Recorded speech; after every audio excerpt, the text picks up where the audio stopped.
This podcast is a member of the Voices of Wrestling Podcasting Network. Visit voicesofwrestling.com to hear the rest of our great podcasts, as well as show reviews, columns, opinions, and updates across the world of wrestling.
Welcome back, everybody, to Wrestling Omakase. It is episode number 127, and this week it is time for our third annual Wrestling Omakase year-end awards.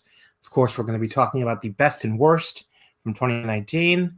If you're new to the show and you didn't listen to the last 2 years, basically the Omakase Awards are a closed balloting open only to Omakase guests who appeared on the show during the year 2019.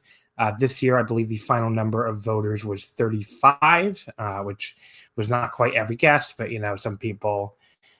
we had a lot of guests this year who, didn't watch enough wrestling, I guess they said by the end of the year. They just dropped out of it. I got that explanation, I think, from 3 or 4 different people.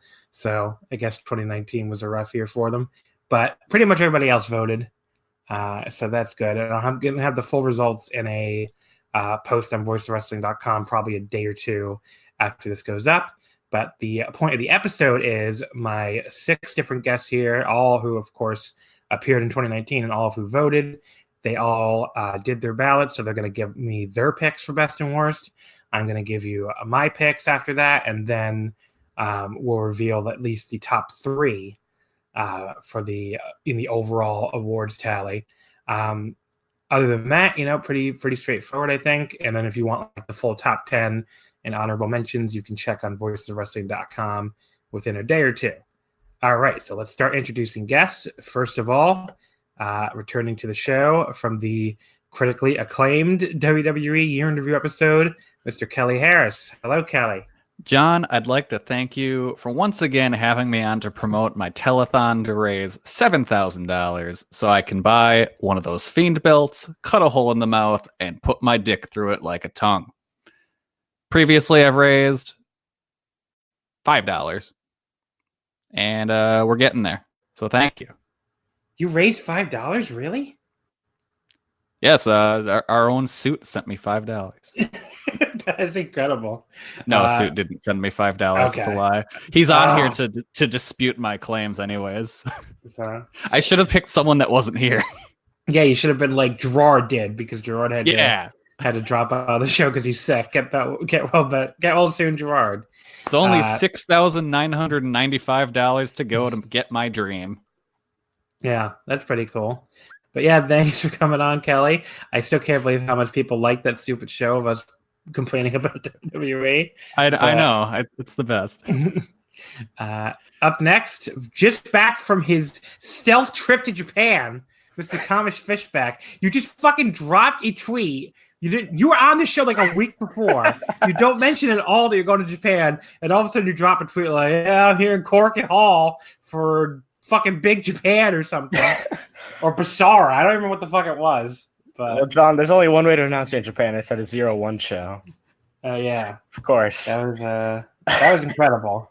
Yeah. No, the reaction was pretty great. It was worth it, frankly. But how you been doing, Thomas? Well, pretty great. Japan's really cool. It's the first time I've ever been there. I'm still extremely jet lagged. I'm not handling that well, but other Now than you're that, like me. Are you like me? You're fine going there, but you're really bad coming back. yeah, exactly. I think Yeah. I slept last night from like 7 a.m. to noon, and then like 4 p.m. to 7 p.m. It was pretty rough. Yeah, it was But really rough. yeah, but it's all good. It was worth it. Do Had a you great do you time. also do you also have the do you also like want to go back immediately too, like everybody Oh, else? of course, yeah. I mean, Yeah, it was I've tremendous. never met I've never met anyone who went and was like, that fucking sucked. Never gonna do it again. Right. Everyone always loves it.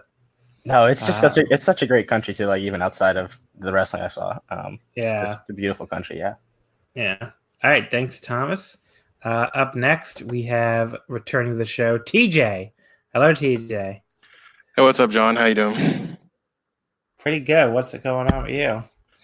Not much. Spent the morning translating some Wrestle One stuff. Congratulations to the new Wrestle One champ, Nakajima. Even though he's kind of so that show yeah, that show doesn't air till 26, right? something like that. Yeah, Okay, because I looked it up immediately because I was like, heel dickhead Nakajima or Katsuhiko Nakajima winning the Wrestle One title sounds awesome, but then I was like, it's really not air till January 26th. yeah. I like it needs to air as soon as possible. I was like looking at the comments afterwards. Nakajima just being a complete dickhead to Ashino, and I can't wait to see that like in video form. Yeah. But Thank you again for coming. Oh, go ahead. well, I'd say other than that, I watched some of that UK takeover, and by watched it, I mean I was on my phone half the time, and I actually left it in the middle of the main event because I just got bored and went and got snacks at the store. That there was like a spot that caused quite a stir, and I want to say for the record that was like one of the worst spots I've ever seen in my life. That fucking Devlin and Bates spot where like they flip out of like a fucking, I don't even know, like a Canadian destroyer or something, and like Tyler Bate has to Tyler Bate has to like steady himself with his fucking hand because he's about to fall over instead of flipping over, and then he like jumps neck first through the ropes for no reason, and meanwhile Jordan Devlin like stumbles forward like he's drunk for no reason. I'm just like, this is like, I don't know, is this what the people who like really really really hate Will Ospreay see? Because I'm like, this is a different level of terrible than like the worst, like corniest Will Ospreay spot I've ever seen. But yeah, I think that's what they see. wow. All right, but thank you for coming back, TJ. Up next, we have Mr. Mongo _ ebooks. Hello, Mongo. Hello, and I'd like to stand up for those two men in that match before that you described. I don't know what their names are, but I'd like to point out that NXT UK is basically the AA of WWE. These men are in the minor leagues. They're just learning how to wrestle. So you really shouldn't hold them up to the high standards of, professional wrestlers. These are semi-pro at best. That's a good point. So what does that make Evolve then? Single A? Yeah, like single A plus. Okay. But yeah, there you go. So Mongo standing up for poor developmental wrestlers. How have you been though, dude? What's up? I've been I should say terrible because like I'm injured all over from circus, but I've been doing really good. That's good, man. I don't know I haven't talked to you in like a full year, I think almost. It has been since the last awards. So I think so how's your 2019? Was it a good year for you? A bad year for you? It was a really good year. I joined the board of directors of a local circus school. We've been going through a lot of changes, so that's been fun. I wasted a lot of time with the New York 64 1 and now 2, and we'll probably waste even more time on that stupid thing. So it's been really good. Do you know, like, people can't figure out that that's you? It's like the funniest shit of all time. Like, they tweet. There's like they're like, oh, who is behind the New York City? Someone accused me, and I was like, what?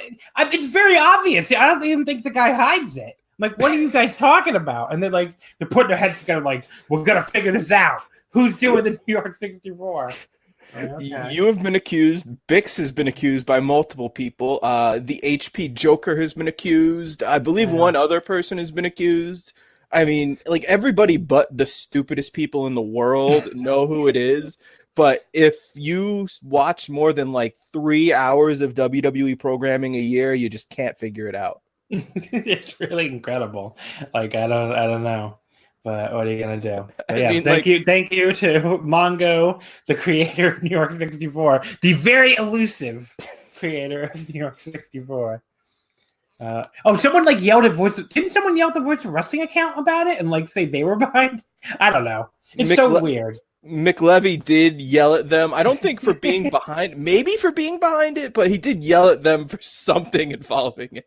Yeah, I don't know. It's not. This didn't exactly take Sherlock Holmes, but I'm glad. Hopefully he'll listen to this and he'll figure it out. Thanks for coming on, Mongo. Number 5 here of 6, we have Mr. Jeff, who was, of course, one of the winners to come on the draft episode. What a win that was. Did I win that? I don't even remember who won the draft episode, Jeff. Was that me? You did. I did. Okay. Yeah, I mean, it's really not fair because I feel like I have a unfair advantage being the host of the show and all. And presumably people don't listen to this show if they don't enjoy hearing me talk to some degree. But I should have stolen Naito from you. That's what I should have done. I went with Okada because I thought that would get the popularity vote, but then I realized this is Omakase and not the J-Cast. So yeah. If it was a J-Cast, you would have been set. But yeah. So what's been up? How you been doing? Not bad, man. I just want to go on record and say Evolve is a myth. It's not single A; it doesn't exist. I want to go on record and say that NXT UK is awful. That main event was atrocious. Why you watched it? I just pulled. I pulled up like the feed when you mentioned that. I watched it. Like I watched the general theme of it. It's probably the same NXT Takeover match that every other. They're all overly dramatic and they do really, really bad spots really, really slowly. Mm-hmm. If I want to see that, I'll watch Will Ospreay do it significantly better, significantly faster, with all the dramatics that make me want to blow my brains out. But thanks for coming on, Jeff. Yeah.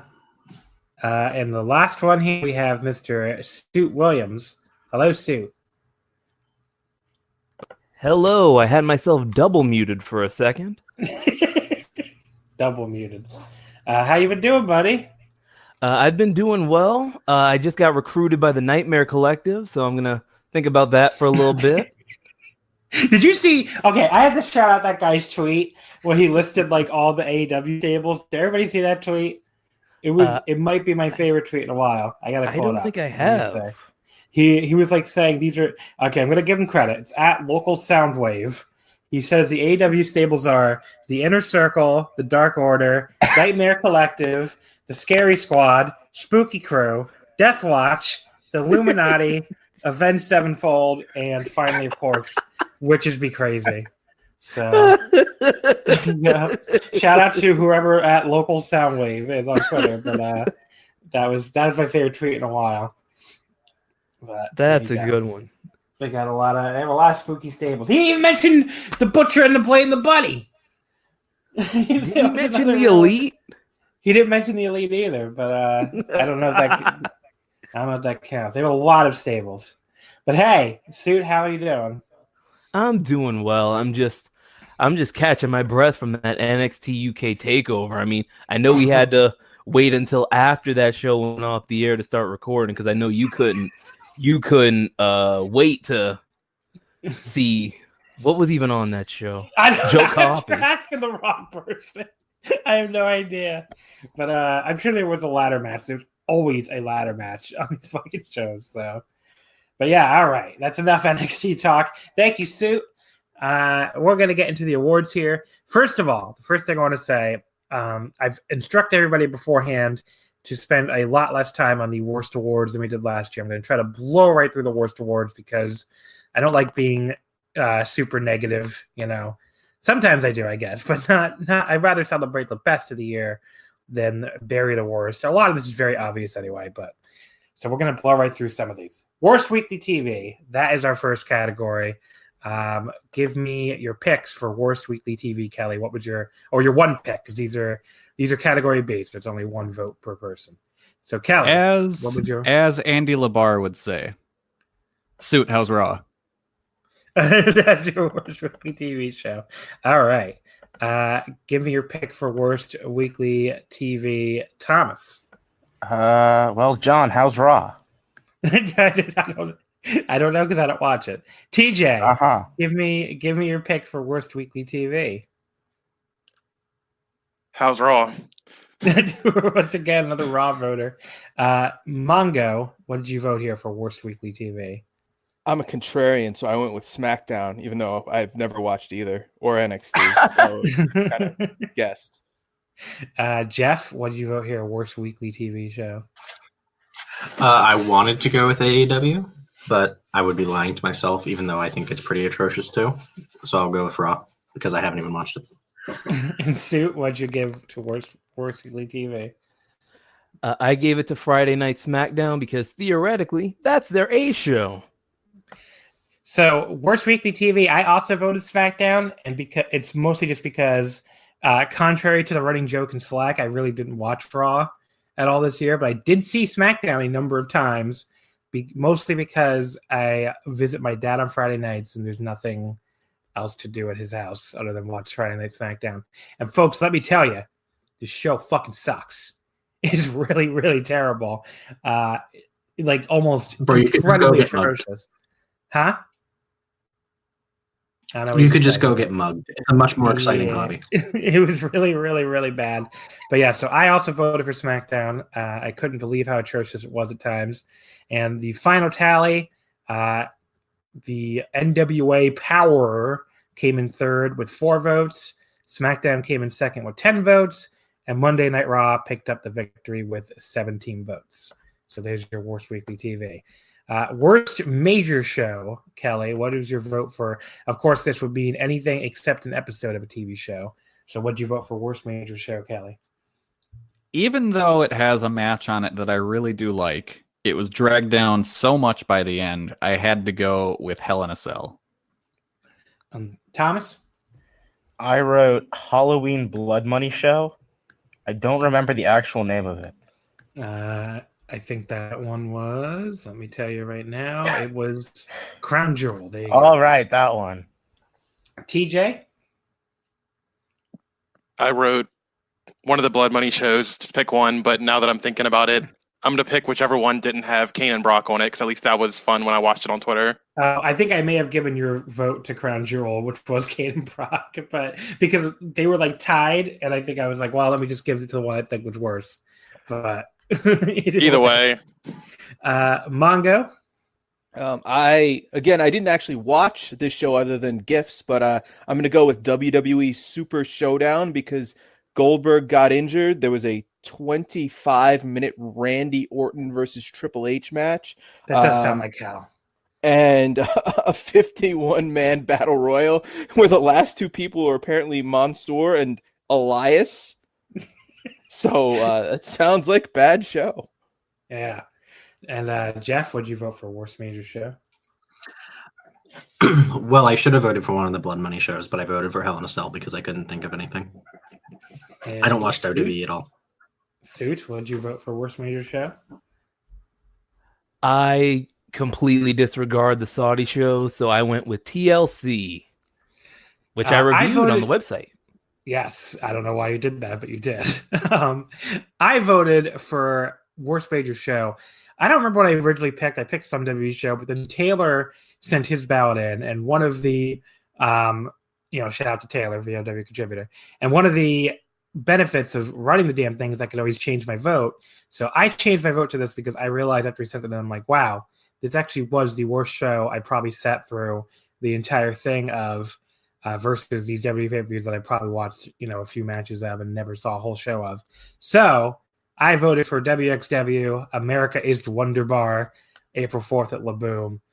That was just a miserable live experience, possibly the worst show I've ever seen live, filled with bad wrestling, 3 German people in the crowd chanting and singing, and the rest of us sitting there very confused, and just an awful atmosphere. Terrible all around. So I voted for that. You're going to have the Brits mad at you, John. It was so bad. I would never go back to another WXW show if I went to a Mania weekend. Tops off for Avalanche. The final rankings here: WWE Crown Jewel, the October Blood Money Show, and TLC tied for second with 5 votes each, and the winner was Hell in a Cell with 7 votes. So I guess the force of that main event was too much for it to escape. Worst promotion. I have a feeling we're probably all going to be in agreement here, but go ahead, Kelly. What's worst promotion? The Big Trump fundraiser. Thomas, what is worst promotion? WWE. TJ? WWE as well. Mongo? All Japan World Wrestling Entertainment. Jeff? Yeah, I would go with WWE being the worst. Suit? I was gonna say Progress, but then I realized I might as well just say WWE. Yeah, and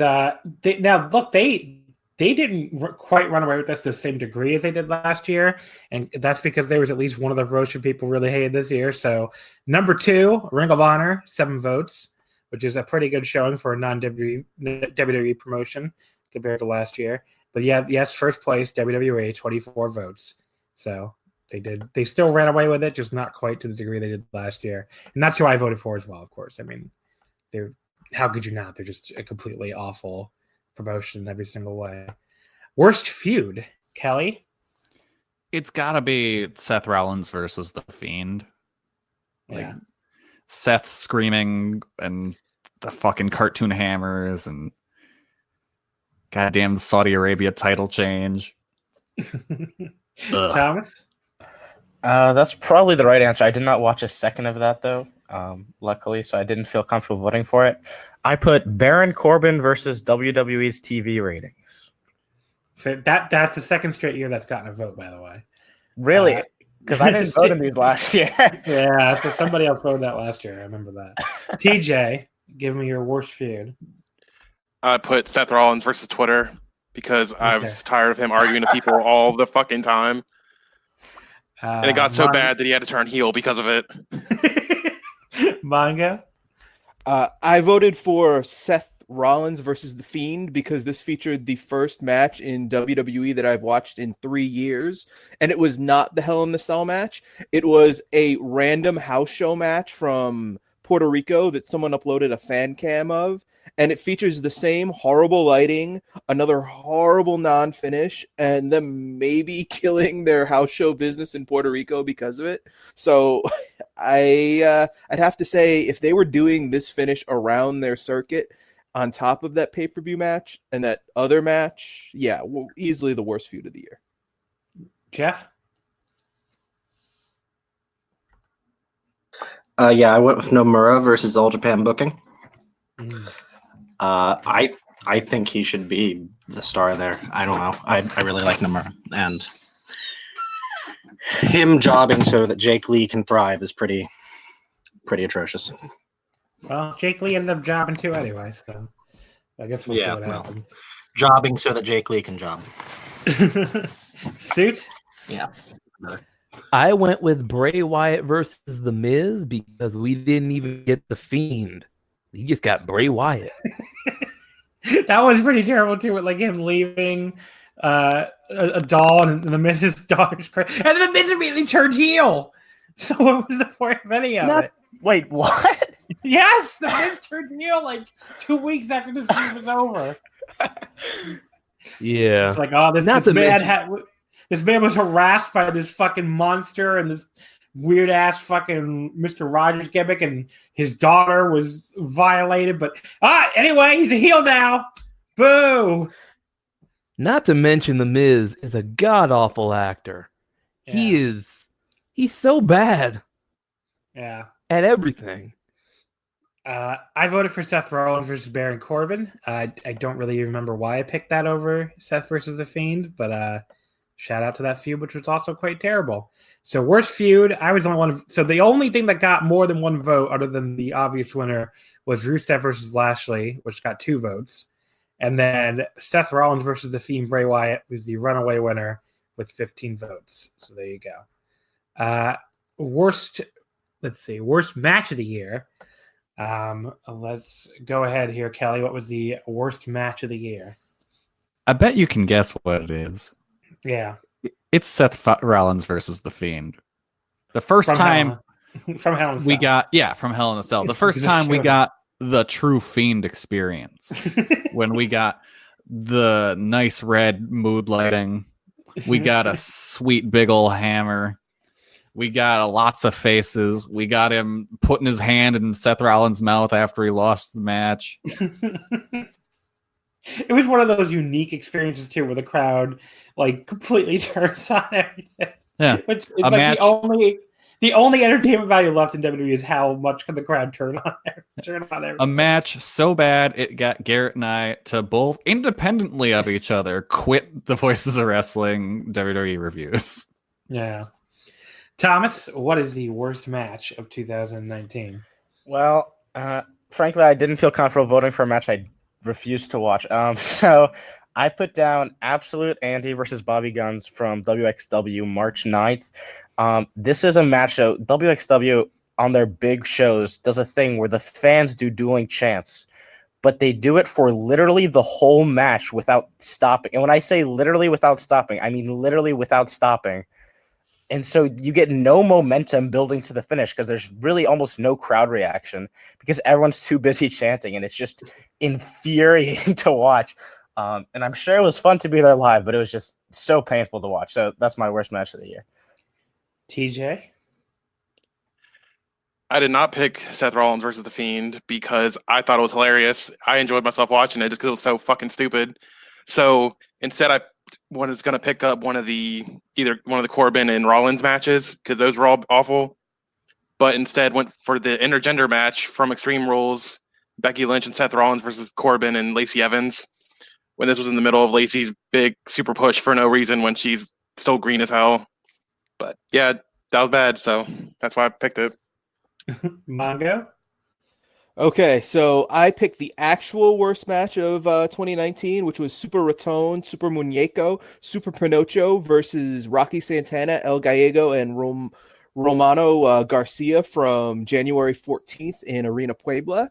And I just retweeted a GIF from this match where they're all attempting to do the star, and Super Pinocchio goes for the Rana in the middle of the star, and it takes him 6 seconds to complete this move. This is just an atrociously bad match with two wrestlers in Muñeco and Pinocchio who should not be wrestling anymore. They're very old, very broken down. One of them may have had a stroke, I forget, but it's matches. You need to watch this match. It's so bad. So bad.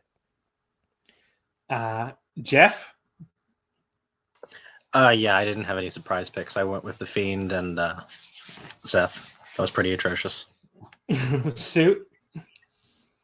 I went with Bray Wyatt versus The Miz from TLC because I don't know what this match was supposed to accomplish. And remember, The Miz turned heel right after. And my pick for worst match of the year, I did go with Seth Rollins versus The Fiend, Bray Wyatt. Even though I get the argument that the match was too funny to vote for, but it's funny because it fails at every single thing it tries to do. And to me, it's not just the worst match of the year. It's probably one of the worst matches of all time. And it pretty much killed Seth Rollins as a top babyface. So, it's a pretty easy pick for me. The top three, the only matches to get more than one vote. In third place, Tracy Smothers versus Sue Young from Joey Ryan's Penis Party on April 5th. That got 2 votes. In second place, Bray Wyatt versus The Miz from WWE TLC got 3 votes. And the runaway winner, of course, was the Seth and The Fiend from Hell in a Cell with 14 votes. All right, we're out of the worst now with the last category B category where everybody only has one pick, which is Best Weekly TV. Kelly, what did you vote for Best Weekly TV? Despite their last episode, I went with AEW Dynamite. Thomas? I lost interest in AEW pretty quickly, so I couldn't really, in good conscience, vote for them. So I ended up putting Dragon Gate Infinity, which is sort of a weekly TV show. TJ? I went with Beyond Uncharted Territory, or Beyond Wrestling Uncharted Territory. I probably would have went with AEW otherwise, but I don't usually go away from Beyond hating my life like I did last week. Yeah. Manga? I went with AEW Dynamite. I did send this in before that like really bad last show of 2019, but I still think I would have voted for it. I really enjoy the show most weeks. Jeff? I think I voted for NXT. I don't watch it, but it was usually pretty consistent when I did. Jeff, you voted for Death to American Wrestling. That is correct. But I mean, I didn't figure that was a genuine option. So No, you voted. I mean, I included it. You voted for Death to American Wrestling. That's what you voted for. So. oh well, in that case, Death to American Wrestling. Amen. You got it. Suit Williams? I went with Dynamite. Most weeks it's good, and yeah, they just have some bad stuff on it. Some very bad stuff sometimes, but mostly it's good. I've also voted for Dynamite. I think December was just a very bad month for them in general, not even just that last show. So if all 3 months had been like that, I probably wouldn't have voted for it. But I thought they deserved credit for that October and to a degree November being good. If it's more like it's been last week and in December, then I can't see myself voting for it again. And this vote was also more by default than anything, since I don't really watch any other weekly television show. But yeah, there you go.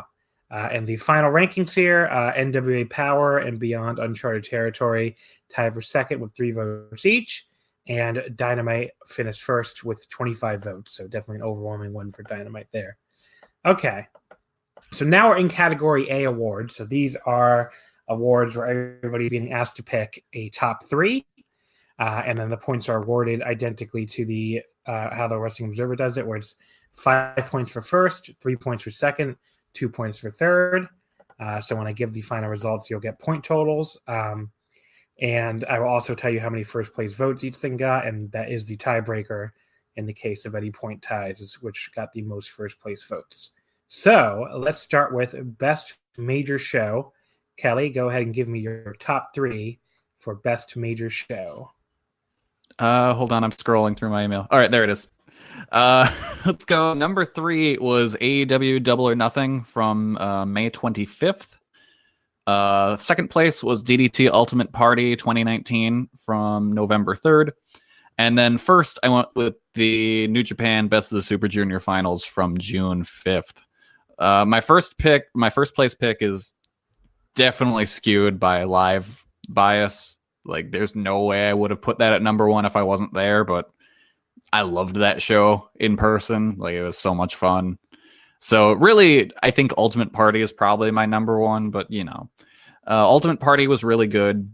DDT just kills it with these 6-7 hour shows. Like, I don't know how they managed to pull it off with the pacing, but it keeps my interest the whole time.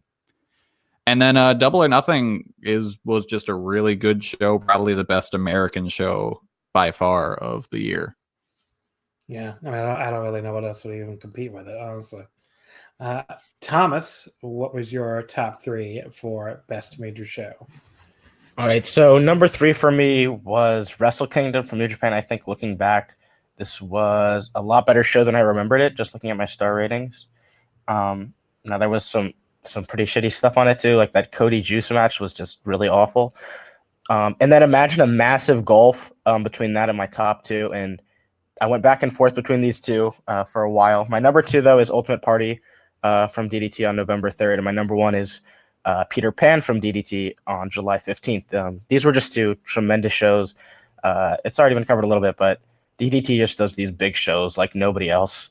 And I think these were far and away the 2 best shows of the year. Ultimate Party, I think, was more consistent to me. But looking back at it, Peter Pan, that Endo Takashita match just peaked higher for me. So that's why I barely nudged Peter Pan in front. But yeah, those 2 I think were a runaway top 2 for me, and you could really put them in any order. So yeah. All right, TJ, give me your top 3 for Best Major Show. All right, my number 3 was DDT Peter Pan. Just like everyone's saying, they do these like big shows better than almost anybody, and it had that Ippon death match, which was just amazing. And the Aoki and Dino stuff was really funny, and then obviously Endo and Takashita is one of my favorite matches last year.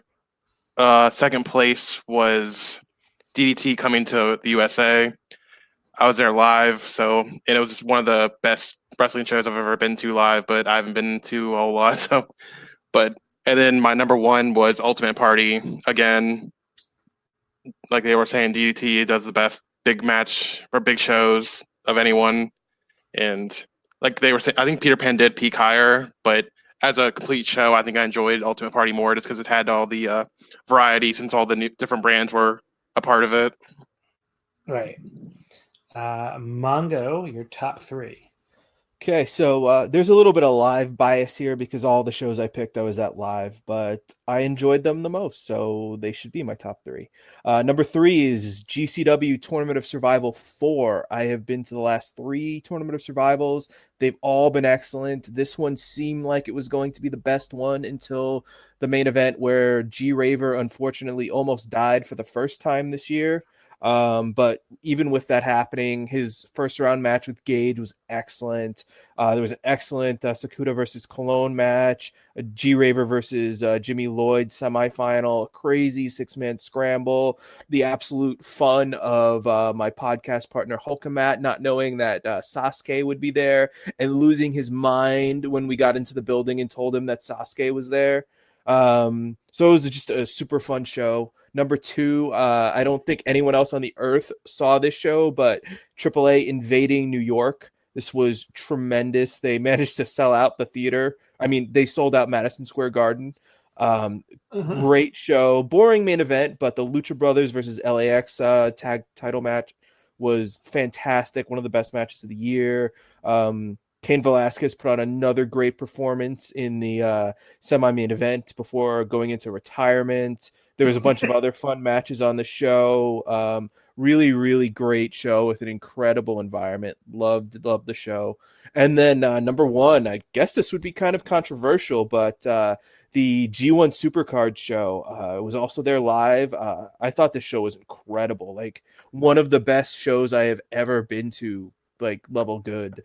And I think that comes down to not hating the women's match as much as most people did, not hating the Bully Ray match because live it got over and was like stupid fun. And then like the three main events I thought were all great. Naito Ibushi was an incredible moment live, just like awesome to see Ibushi win. I really enjoyed the ladder match, which like the crowd went crazy for Matt Taven winning. So the match had to be good for the crowd to care about Matt Taven. And then I thought the main event was fantastic. Top 5 match of the year for me. Just Okada putting on like a masterclass performance. Jay White having so much heat. Like I don't know if I've ever seen a wrestler with that much heat live since, I don't know, maybe the CZW ROH feud. Maybe when GCW brings in like a CZW guy sometimes, but incredible heat. Loved the match. Didn't have to rely on like too many finisher kickouts either. Just a great event. Jeff, give me your best major show picks. I actually think I voted them in the inverted order, which sucks, but number 3, I went with Noah the Best for sentimental reasons. I'm a really big fan of old Noah, and seeing them run the hall again with a decent crowd, given the state they've been in for the past couple of years, was great. And I thought seeing some hope for the promotion on what was actually a really good show in general was enough to warrant some vote. Number 2, I went with the Battle of the Super Junior Finals. I'm not as high on Ospreay as a lot of people are, but I thought that Shingo match was fantastic. And I really like Tanahashi White matches more than a lot of people. They're just my thing. And Moxley Juice was good. So that was a great card in general. And then for the number 1 show, I went with Wrestle Kingdom. Maybe I'm just not far enough outside the bubble, but nothing really beats Wrestle Kingdom for me most years. So, all right. Yeah. Suit, what was your top 3 for best major show? Ooh, I'm glad I didn't unmute until then because I'm watching the playoff game right now between the Chiefs and the Texans, and I have made a lot of noises. Man. But yeah, my third place was the G1 Finals. Great angle with Kenta. Yeah, the great main event. Just a great show all around. Osprey beating Tanahashi. Yeah, that was just a great show. Oh, Osprey Tanahashi Then been the night second- before. Oh, yes. That wasn't the finals. My bad. So second place, Wrestle Kingdom 13. Awesome main event with Tanahashi and Omega. Yeah, just a great show all around. Yeah, like a Wrestle Kingdom always does. And then in first place, actually, I put NXT TakeOver New York. That had Johnny Gargano finally beating Adam Cole in Johnny Gargano's last good match. You had the War Raiders beating Aleister Black and Ricochet in a great opener. You had Velveteen Dream and Matt Riddle, which was good. Walter and Pete Dunne, which was good. Yeah, just, compact show, but everything was baseline good. So, yeah, maybe the last good NXT show. And then for my best major show votes, I also voted for the G1 final.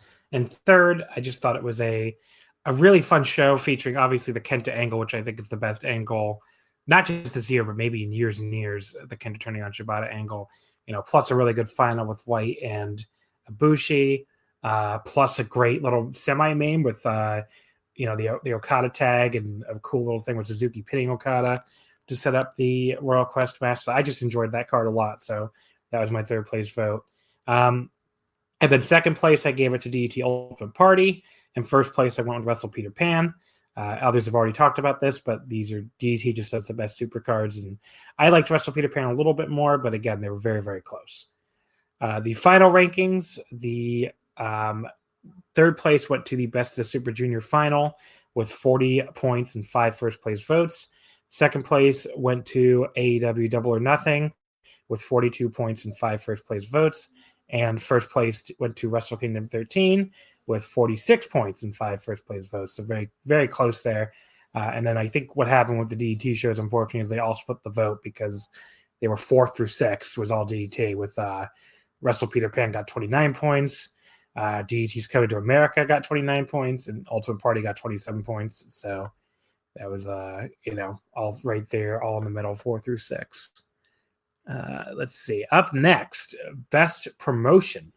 Kelly, what was your top 3 for best promotion of 2019? Third place, I went DDT. Second place, I went AEW. And first place, I went New Japan. Really, it's DDT's big shows are carried it for me to third place just because I don't watch a ton of it, but I love those shows. AEW is just a nice breath of fresh air in the United States wrestling scene, and New Japan is New Japan. It's great. All right, Thomas, what's your best promotion votes? All right, third place for me is All Japan. I think All Japan really, there's lots of pros and cons with them, so that's why they landed the number 3 spot. I thought their title scene was the best anywhere in the world. I thought their tag scene was probably close to the best anywhere in the world. But the mid card is really weak, and the booking also dragged them down a lot for me this year, so that's why they land in the number 3 slot. Number 2 for me is New Japan. A great year in ring, I would say, but towards the back half of the year, I did really feel a lot less invested in New Japan. So that's why they landed number 2 for me. And then number 1 for me is DDT by a pretty wide margin. When you have the top 2 shows of the year for me, it's hard to not be the best promotion. I think Tokyo Joshi Pro had a solid year. I think Basara had a really great year. I always love to shout out Basara on Omakase. But yeah, DDT number 1 for me. There's no promotion I just enjoy more than DDT. TJ. I went with All Japan in third. Like people said before, their top end stuff is probably like some of my favorite in the world, but with their mid card team being kind of iffy and then their booking sometime being questionable, I put them in third. Second, I put Wrestle One. It's just the promotion I follow the most closely, and I've enjoyed everything they've done this year, really, or last year. And T-Hawk's title reign was really excellent. And then number 1, I put DDT, just the promotion I enjoy watching the most. And then you have their subdivisions with Basara and Gambare. Whenever I check out those shows, they're usually fun to watch. And then Tokyo Joshi Pro. So that's my top 3. Mongo. So my number 3 is Game Changer Wrestling. I feel like this year was a little bit weaker, maybe just because I wasn't going to as many shows. But Tournament of Survival is really good, and they had what would have been the best major show, but it was a backyard wrestling show, so I can't argue it as a major show. But I thought that was a absolutely hilarious event. Just an overall really solid year. Second place, I had Stardom, which I always enjoy watching Stardom. It seems like even though they're changing ownership, that everything's going pretty well there. Still really enjoy the show. Really enjoyed Mayu Iwatani winning the title at the end of the year. And loved their Christmas Eve show. Great show. Then first place, New Japan. I don't know. They had a fantastic year, business wise, in ring wise. Just it felt fresher than the last few years. I really liked New Japan this year. And again, lots of incredible matches as you'd always expect. Jeff. So the hardest part for me was trying to decide between second and third, which was All Japan and Noah. But I actually thought Noah had better booking this year. I thought All Japan booking was very suspect, even though I think the high-end matches are a little bit better. I thought Noah was a bit more consistent, and in general, I like being able to I don't need to be able to, it doesn't need to be predictable, but I like being able to see the direction the company's going in, and All Japan just feels like a clusterfuck at times. So I went with Noah over All Japan, and then I went with New Japan for number 1 because it's New Japan, man. I don't need to say anything about it. And Suit. All right, my top 3 in third place, I had OTT. They had one of my feuds of the year with Jordan Devlin and David Starr. They elevated a lot of guys from their mid card, from the Irish scene to load up for when like Jordan Devlin and Walter get pulled eventually, like More Than Hype and Scotty Davis. So yeah, they've done a very good job of being the premier independent out in the Europe area. In second place, I have AEW. I think a lot of people are taking for granted that they are doing things that an American company other than WWE hasn't done in like 20 years. They're doing better business than TNA ever did as far as like live attendance. And they're beating Ring of Honor's peak. And technically, their guys sold out Madison Square Garden. I'm going to credit that to them. And then number 1, the other people who actually sold out MSG, New Japan. Yeah, they broke records in 2018 and broke them again in 2019. And then they had just a bunch of good shows too. So New Japan, number 1. And my top 3, I went with Stardom in third. I thought they had a really strong year and, just had a lot of really fun matches. The Grand Prix I thought was really, the 5-star Grand Prix was really good this year. It really is fun watching Hana Kimura break out. And then towards the back half of the year, I think it's got pretty exciting with the purchase and everything. And, hopefully that leads to, some better production next year and stuff like that. So, I think it's an exciting time for them. I think they had a really strong year.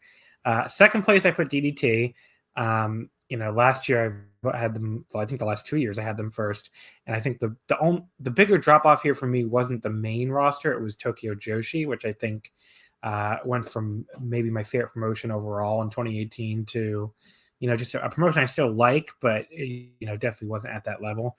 And then the main DDT, some of the booking I really didn't like that they ended the Tetsuya Endo reign so early. They had some Korikins that weren't that great, but overall, I still thought they had a really strong year. And they're, as we said before, you really cannot beat them at big super cards. But there you go. So DT second, and then number 1, I went with New Japan. I just thought this was the most I've enjoyed a year of New Japan. Definitely, blew away 2018 for me. Probably a little even better than 2017 and 2016. I thought match quality wise, like as far as like quantity of top level matches, they really lapped the field this year with like their best tournaments, some of their best tournaments ever. And, even if the booking could feel a little stagnant at times, especially with the Okada title reign didn't really have a ton interesting going on. I thought just as far as like match quality, show quality, I thought they really lapped the field this year, and they were just on a different level. So I had to go with New Japan here. All right, up next we're gonna do best feud. Oh, actually, I gotta give the winners. What am I talking about? Best promotion. New Japan destroyed the competition here with their biggest margin of victory ever. They were in first place with 126 points and 22 first place votes. AEW came in second, which surprised me a little bit, with 49 points, only one first place vote, but they got a lot of second and third from New Japan voters. And then DDT came in third with 42 points and 5 first place votes. All right, so best feud. Kelly, give me your picks here for best feud of 2019. Well, I want to give a special shout out because until just this second, I realized I should have put Liger versus Suzuki on my list and didn't. So that's my special fourth place. Third place is the DDT feud with All Out versus the Sendai Girls. Second place is David Starr versus Joey Janela from Beyond. And first place is David Starr versus Jordan Devlin from OTT. I didn't think 2019 was a very strong year for feuds, but the good ones were really good. I really enjoyed the All Out versus Sendai Girls feud just because it was like, here comes these badass Joshi ladies to come fight these. I always say All Out reminds me of like a frat. Like, they're not bad guys, but they're kind of dicks at times. Mm-hmm. And I just thought they had some really fun matches. Star and Janela was a feud that's like, I think this was its second or third year at this point. But it was just pretty much to see who was the true ace of Beyond. And I thought those two have really good chemistry. And the Star and Devlin, I mean, anything that makes WWE the heel in the feud is great. And the fact that you had the crowd just rallying around Star because he's the one who's not going to join up with the Evil Empire was great. And those the hype videos for that feud are incredible. And some of the best wrestling media in 2019. All right. Thomas, your picks for best feud. All right. So number 3 for me is Kaito Kiyomiya versus Kano from Noah. And I should say the margin between these top 3 are really small because I love this feud. They started out with just a great match on Noah's first Corkin of the year for the GHC title, and it was Kaito's coronation. They had that great run in the tag league together, and then they split up. And then Noah had the balls to main event Sumo Hall with them. I remember coming on the mid-year awards episode, and this was on my best feud list. And me and I think Skylar also had it on his best feud list. We're talking about, would Noah have the balls to just put this feud in the Sumo Hall main event? And they did, and I'm glad they did. The match was very good. I think it was probably the third out of their 3 title matches, but still just a very good match and just a tremendous feud with a very logical arc from even dating back to last year on their January Corkin last year. Number 2 for me is Kota Ibushi versus Tetsuya Naito. I think far and away probably the best in-ring feud of the year. I think I had a 5-star match and a 4 3/4 star match between the two this year, which is kind of absurd. And then number 1 for me is from Big Japan. It's Yuji Okabayashi against Takuya Nomura.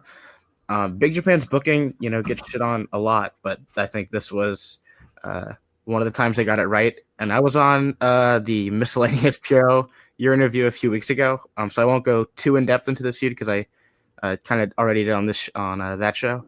But the build up in tags and Yuji just constantly beating Takuya in the tags, and then Takuya finally getting some wins in tags, and then in the final match, which I thought was tremendous, they really teased you with callbacks to those tag matches, making you really think that Takuya had a chance, and just a great cap off to that feud in that match. So yeah, that's my number 1 feud of the year. TJ. I struggled a little bit with this one, at least the third vote, but I ended up going with Jay Freddy versus Brandon Thurston from Beyond. I think the story they've been telling with these guys have been really good, and I'm excited for it to get back on track once Jay gets back from Japan. Well, for some reason, he's working like 2AW and stuff right now.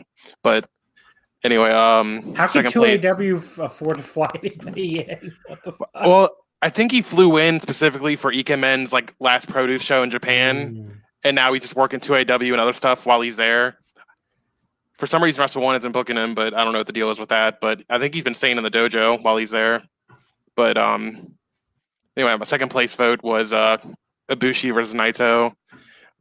Like Tom said before me, I got a 5-star and a 4 3/4 match out of this. Just one of the best in-ring feuds of the year for me. And then in my first place, I'm going to go on brand and pick a Wrestle One feud. It's Shotaro Ashino versus T-Hawk. Ashino went into the year with the belt, thinking he was finally going to banish Strong Hearts from Wrestle One. Then he lost to T-Hawk. Then his rival beat T-Hawk to get a title shot. And then he tried to face an outsider to get strong. He lost that match. Tried to win the Grand Prix to get a second shot at T-Hawk. Lost again.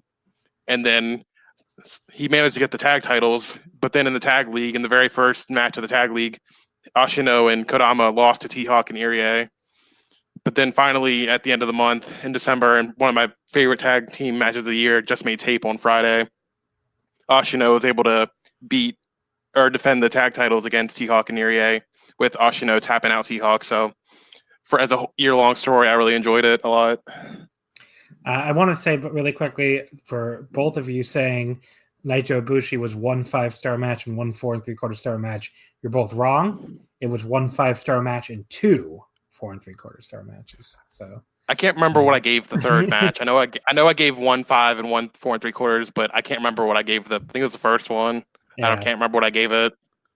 Mongo, what was your picks for best feud? So I kind of agree with the sentiment that this wasn't a great year for feuds. There were a few really good ones. Number 3, I went with Omega versus Moxley, which in terms of like actual feuds on this list, I guess it would be the only one that I consider like a true like grudge match feud. I really liked all the angles they did. I loved the angle on the first Dynamite, and I loved the blow off. I thought it was all like really tremendous stuff. Number 2, Naito Ibushi. The matches all speak for themselves. This was really great, and it made some people lose their minds with how completely unsafe and dangerous these men are. So that was some added comedy. Then Cavernario versus Titan was my first place. Feel weird about having this in first because like it was kind of a reverse feud.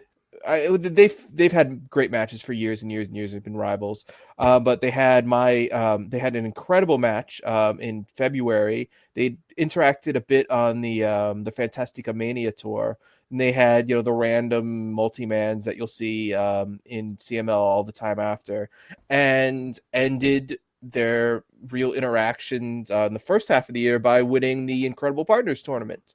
So I don't know, for some reason that becomes my best feud. All right. Jeff, your best few picks? So if I had voted on this a few days later, I would have probably changed my list. I forgot a few that I really liked, so I'll fill in. Number 3 would probably be Devlin and Star. I really, really enjoyed that feud, and if it weren't for sentimental reasons on the second place feud, I would have probably went with that as that. I think the production in OTT is phenomenal. I thought the video packages building up that feud were great. And to me, David Starr is carrying the UK scene at this point. I don't even think it's an argument, really. Number 2, I went with Suzuki Liger. I love that feud. I wasn't as overwhelmed with their match as some people were. I thought it was really good, but I wasn't. I was expecting something different, so I think that took it down a bit for me. But the build up and the promos and the aftermath all made it a top feud for me. And I would probably replace my first place vote with Kenny versus New Japan.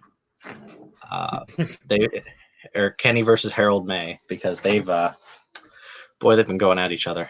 Well, really, yeah. That's kind of a one-sided feud, kind of like the Moxley Omega feud, where Omega just forgot to show up. And yeah, I don't know. It's been a Twitter feud, but there hasn't been that much in terms of great feud, so I threw that number 1.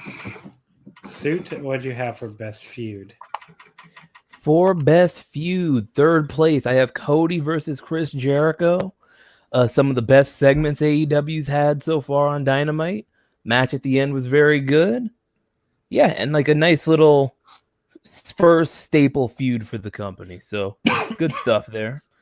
Second place, I have Minoru Suzuki versus Jushin Thunder Liger. This is why you don't do forums on your phones, kids, because I wrote Justin Thunder Liger for best feud. I so. still count it. Don't worry. Yeah, sorry about that. But yeah, two 50-year-old guys trying to kill each other. What more can you ask for? And then in first place, I've got Star versus Devlin from OTT. Incredible video packages, great matches, even though the last one was a little bloated, but still, as far as like a feud of 2019, you can't go better than Star versus Devlin, at least for me. For me, I have best feud. I went with the very on-brand John Peck in third place of Tetsuya Naito versus Taichi. I just really enjoyed almost all their interaction all year, and all three matches. So had to give them a vote here. Second place, I went with Daisuke Sasaki versus Konosuke Takashita from DDT, which I thought gave two really awesome matches at the Judgment Show and then at the DDT's Coming to America show. So that was a really fun feud for me. And in first place, I went with Naito and Ibushi. Really was not particularly hard decision there when you have three matches at that high of a level. So the final results, the top three, Suzuki versus Liger in third place with 20 points and one first place vote. Naito and Ibushi in second with 41 points and four first place votes. And Jordan Devlin versus David Starr, first place with 54 points and 10 first place votes. So there's your best few picks. All right. Most outstanding wrestler we're going to do next, just to separate that and wrestler of the year a little. So this is, for people who don't know the Wrestling Observer lingo, most outstanding is supposed to be only in-ring quality, nothing else considered, no consideration for placement on the card or MVP quality or business and drawing, anything else. Just who were the three best in-ring wrestlers of the year, in your opinion? So, Kelly, give me your three picks for most outstanding wrestler.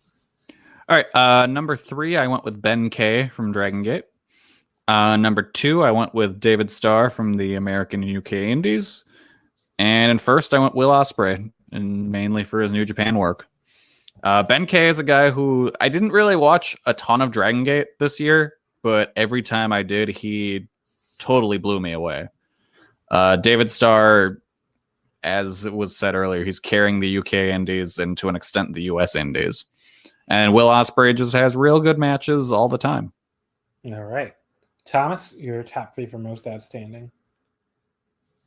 All right. So for me, number 3 is Kota Ibushi. He's my favorite wrestler in New Japan. I just love the style that he does. The Naito feud was great. I really liked the G1 finals against Jay White as well. And then he also always spices up any sort of undercard tag season. I think that's an underrated aspect, is that I think he puts in a lot of effort in those. So that earns him the number 3 spot for me. Number 2 for me is Yuji Okabayashi from Big Japan. Just a tremendous year for him. He was a guest appearance in the Champion Carnival for All Japan. Was great there. Had some great tag stuff. And, of course, also had, outside of his normal tag team, also had the tremendous NXT UK offer match at Big Japan's Ryogokutan. So, yeah, he's my number 2. And then number 1 for me, and it's not particularly close, is Kento Miyahara. I thought this was just an all-time year for anybody in terms of Kento this year. I think his lowest rated Triple Crown match for me was 3 3/4 stars, which is absurd. And I think like half of them were 4.5 plus or something. On top of the Carnival run, on top of he made it to the finals of their knockout tournament, the Royal Road tournament. Just an absurd year for him. He also made it to the final day of their tag league and had a great run there with Yuma Iwagi as his tag partner. Just an unparalleled year, and for me, it wasn't close between Kento and anybody else. All right. TJ, most outstanding. In third, I had I can't say his name, Naoya Nomura. Just his title matches with Kento were all great. He and Jake Lee had a great run in the tag league from what I saw. Loved his Champions Carnival for the most part. Just As far as All Japan guys, he's probably my number 2. Second place was Shingo Takagi, my number 1 in New Japan. Just he had the tag division stuff with Bushi for a little bit at the beginning of the year. His Best of Super Juniors was my favorite of anyone in that tournament that year. And his G1 would have been the first if the fact that Ishii wasn't in it. And his all his matches with Goto were great, and the finals of the Best Super Junior were great, but everyone's talked about that enough. And my number 1 was also Kento Miyahara. Just he had some of the best title matches of anyone this year. His Champion Carnival was great. Royal Road was great. I loved his tag stuff with Aoyagi and Tag League, and just I don't think anyone had as good of a year as him this year. All right. Go ahead, Mongo, your most outstanding. Number 3, I have Dragon Lee. Started out the year incredibly. Had either the second or the third best match on January 4th against Cavernario. Had several other good matches that year, last year against Cavernario. Really good matches in New Japan. Finished off the year with a great mega title match against Kenny Omega. Just one of the best wrestlers in the world. Of course, he also was going up against Will Ospreay, who not only had that great Best of the Super Juniors, but also had a really good G1, had lots of really good matches other than that. I think one of the criteria I always look at here is like how they work against wrestlers who I'm not like a huge fan of, and his match with Jeff Cobb and MSG was fantastic. Like the most fun I've had watching a Jeff Cobb match. I don't think Jeff Cobb's bad, but I think this like elevated Jeff Cobb. And number 1, I had Momo Watanabe, who, like, again, there were a lot of matches of hers this year where it was against someone who, isn't bad, but like B. Priestley, I feel like she had a tremendous match against her. And, I think B had like one other match this year that I really liked. So just those two like really were elevating opponents this year. Aaron Bentley's going to log on and be very angry with the B. Priestley slander if he listens to good. She's just like, I don't know. Jeff, give me your top 3 from most outstanding. Yeah, I went with Kento Miyahara for my number 3 pick. I really liked his output, but I just think he had less opportunities to shine than maybe some of the New Japan guys, just because of how All Japan's schedule works. That being said, I thought his title reign was the best. I thought he had a better title reign than Okada. I don't think that's a particularly hot take, but he had a hell of a title reign, so I put him at number 3. I put number 2 as Shingo Takagi. I thought Shingo had a hell of a year. I liked his Best of the Super Junior run slightly more than Ospreay, but I think Ospreay has had more opportunities to shine this year, and so Ospreay edged him out in the end. I'm a little higher on Ospreay than I think probably a lot of listeners of Omakase, but I get the gripes. I just think what he did this year, it showed a lot of development in him as a wrestler as opposed to a spot guy. And I really appreciated the output this year. So Ospreay was my number 1, and Shingo was my 2. All right, and apparently Suit had to step away for a second, so we can't go to him for most outstanding. So we go straight to me, and I have Kota Ibushi in 3rd and Naito in 2nd. They were always going to be here on this list just because of their series, if nothing else, because the 3 matches were 3 of my favorite matches the entire year, and that just came down to what else they did. Naito has another 5-star match for me with Shingo, and Ibushi doesn't, so that was kind of what elevated him. But Ibushi still had an incredible year too, with like the Zack Sabre Jr. match and the Jay White G1 final, and a bunch of other stuff. So there's 2 really incredible years here. I just gave the very slight edge to Naito, and then number 1 I put Shingo Takagi. Shingo to me is like the most consistent, like, outstanding wrestler in the world, where like every single time he was in the ring, it felt like he produced something at least, very good. Like no one was more entertaining in New Japan undercard tags than Shingo was this year.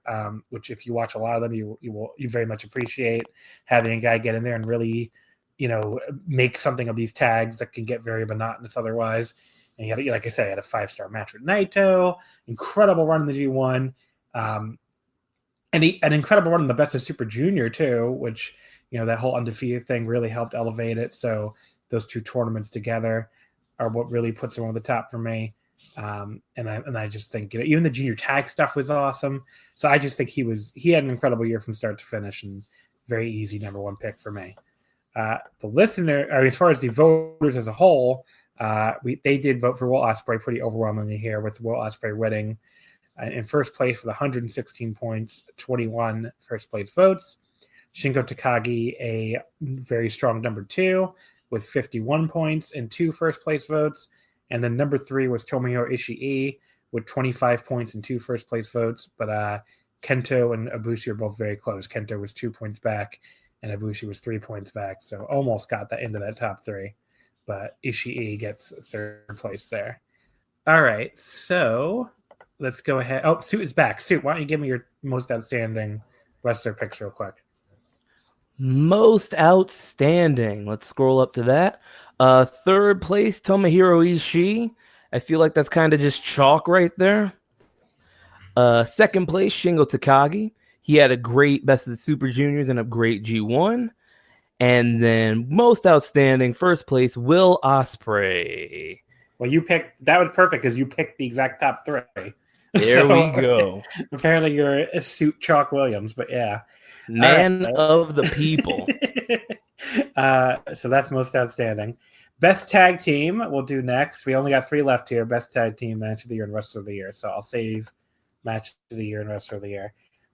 Kelly, give me your picks here for best tag team. Okay, number 3, I went with Saki-sama and Misao. Number 2, I went Will Ospreay and Robbie Eagles. And number 1, I went the Young Bucks. Honestly, not a great year for tag team wrestling from what I recall. I'm sure it was a lot better than I remember. And as soon as I hear what you guys said, I'm going to be like, oh, God damn it. How'd I forget them? But like, for me, just as far as an interesting team, Saki-sama and Misao were great. I loved watching their matches and just how they interacted with other wrestlers. And that was all super fun. I'm sad that it seems to have ended and Saki-sama went back to France. Robbie Eagles and Will Ospreay are just a great tag team. I can't wait to see more of them this year, hopefully. And the Young Bucks are the Young Bucks. They always deliver for me. So I had to put them at number 1. Thomas, give me your top 3 for best tag team. All right. Number 3 for me is Damnation, the team of Daisuke Sasaki and Soma Takao. And I'll eat a little bit of crow on this because I want to say back in like July, I was on the show and John brought up this team as a tag team of the year contender, and I really kind of pushed back on it. But I think the second half of the year for them was just banger after banger. I thought they were kind of inconsistent the first half of the year. But I know John's always right, of course, now. So they make my ballot. I gotta pander to the host, of course. Yeah. Number 2 for me was Violence Giants of Shuji Ishikawa and Suwama. A good year for them. Their tag title run was a little up and down, but they opened the year with 2 tremendous matches against Strong BJ. Maybe the two of the best tag matches of the year, I should say. Definitely the best tag feud of the year. And then number 1 for me is Axis, the team of Katsuhiko Nakajima and Go Shiozaki from Noah. They were the most consistent tag team in the world to me. I thought Ishikawa and Suwama and Sasaki and Takao both had a few title matches that I disliked or thought were just fine. Axis was very consistent, and they had a 3-match series with Takashi Sugiura and Kazuma Sakamoto, and each one of those matches was just great. And when you get 3 great matches out of Kazuma Sakamoto in a year, that's a good year. They also had a lot of great 6-mans. Noah likes to main event their Corkins with 6-mans a lot. They like to draw 900 fans for some reason. But whenever they do that, the Axis guys are always great in those as well. So yeah, Axis Tag Team of the Year. TJ.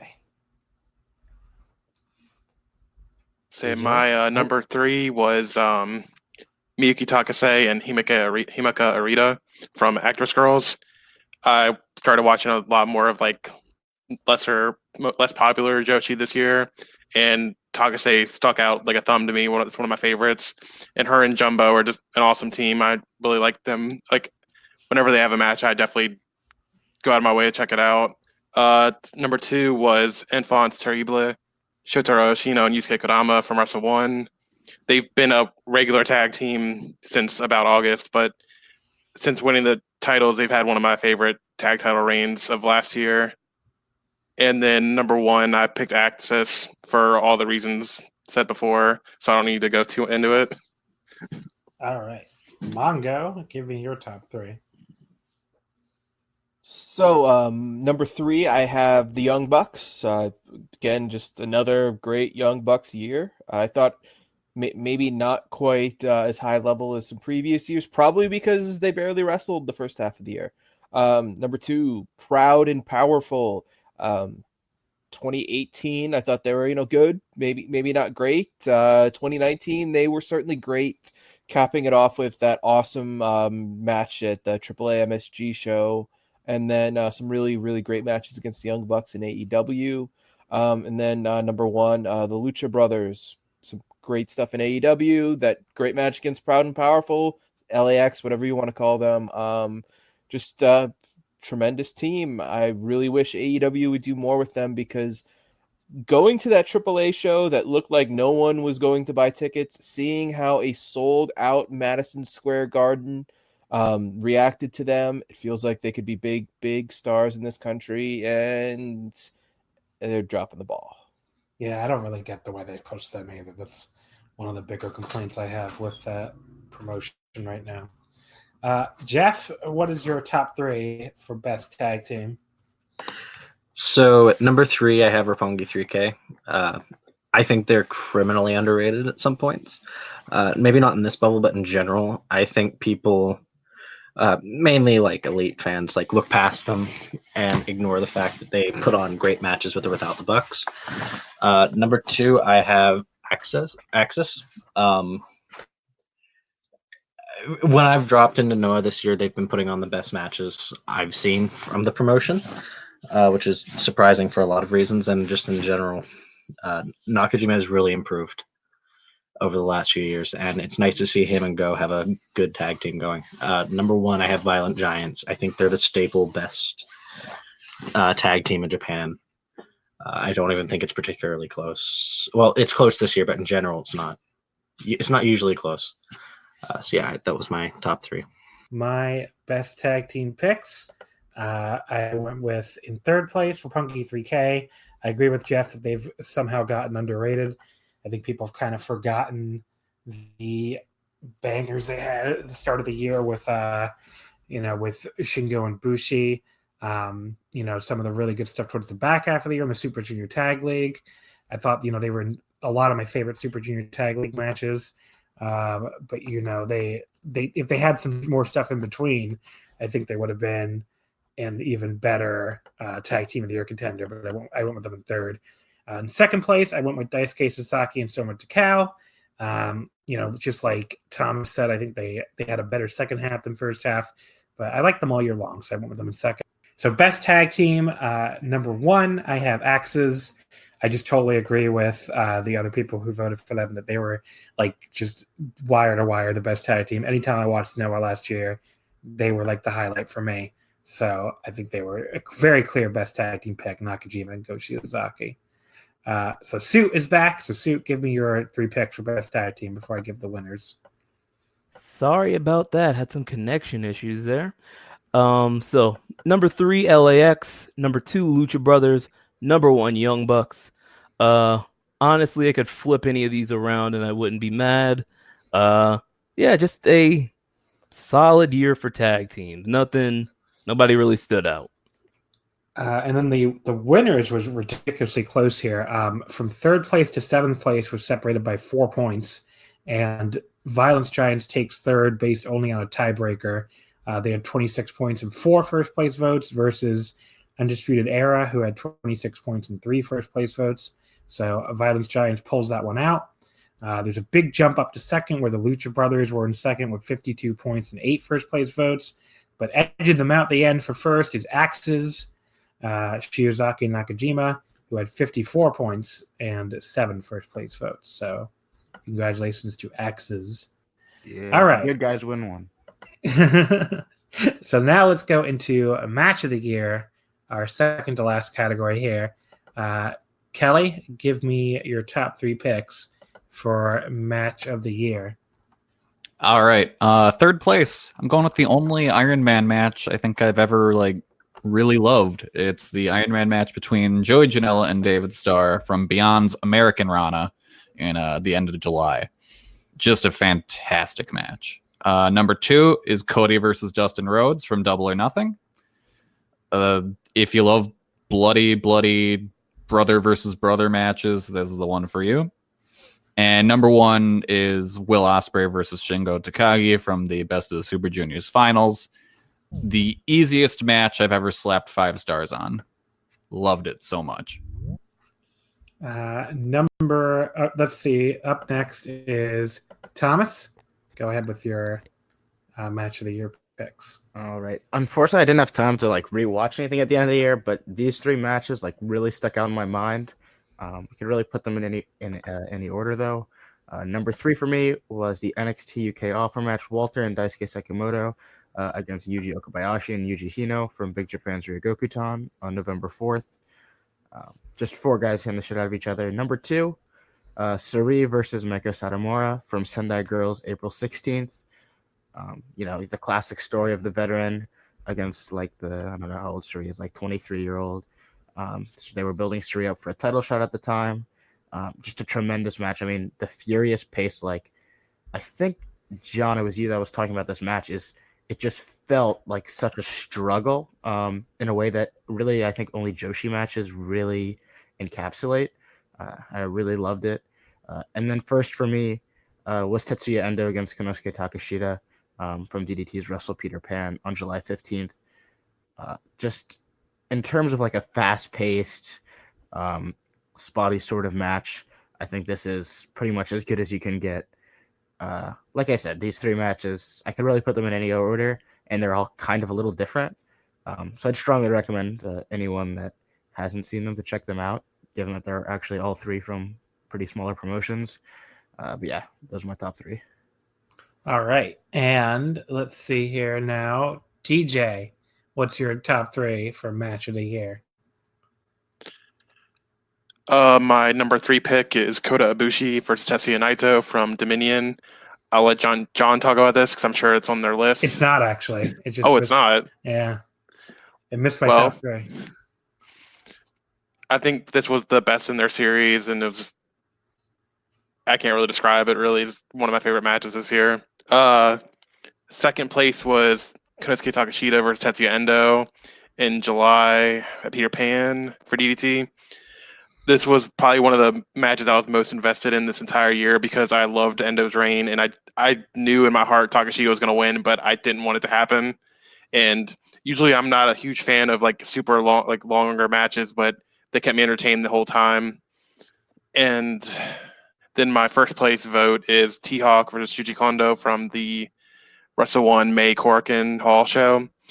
This is probably the perfect match for me. I love my perfect match length is between 20 to 25 minutes, where you fill it with stuff you stay fast paced the entire time. It's hard hitting, which is everything that this match was. So, and it was in the middle of T-Hawk's title reign, which I loved. So this was probably his best title match of that reign. Well, it definitely was, but yep, that was my top for this year. All right, and go ahead, Mongo. Give me your top 3 matches of the year.